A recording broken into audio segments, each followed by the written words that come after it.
All right, good. please. It's very pleasant. Thank you. Pleasure is me. Oh, good. I'm glad. Hello. Hello. Can you say your name and work position, please? Sure. My name is Peter Bishop. I'm from the United States, and I am the executive director of a nonprofit company called Teach the Future. Why did you decide to become a futurist? I decided to become a futurist. Before I was a futurist, I was interested in social change, why societies changed, because I grew up in the 1960s. There was lots of change in the 1960s, and I was fascinated by how did that happen and why did it happen. I've got a degree in sociology, but sociology doesn't talk about social change very much. I think they should. And then I ended up at a university that was teaching future studies. And I said, well, that's social change, and I could teach that. And they said, okay, and I took over the program in the 1980s. Why do you think future studies are important to humanity?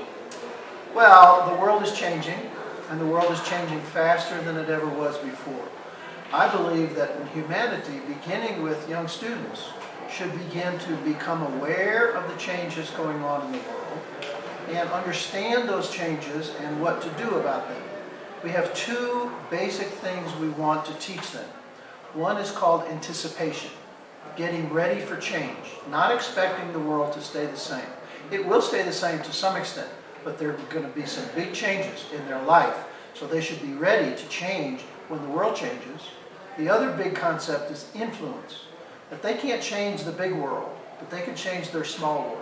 They can change the world that they live in, their family, their school, their workplace, their neighborhood. So if we want to give them a sense that they can make a difference, not on the big problems of the world, none of us can do that, but on making their part of the world better is something that I think that's very important.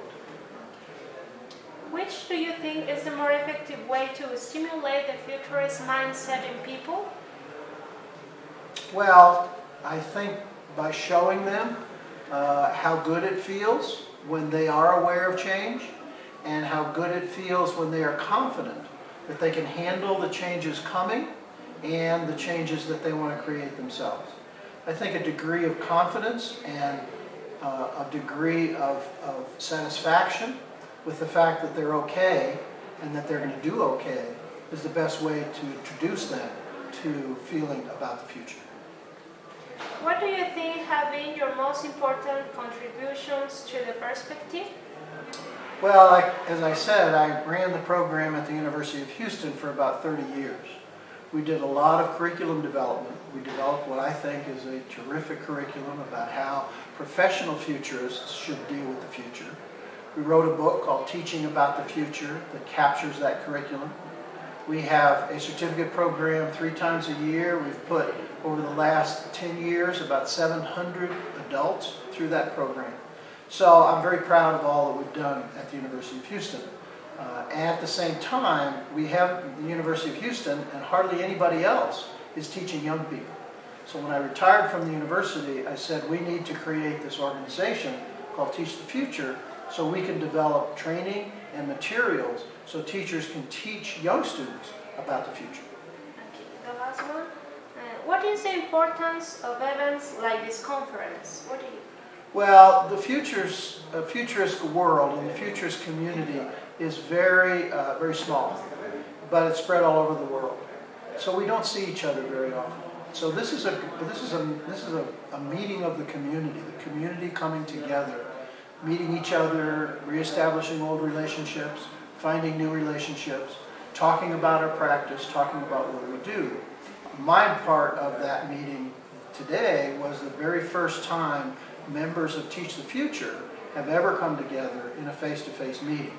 So this is an historic day for me, but we have shared what we teach and how we advocate for teaching about the future.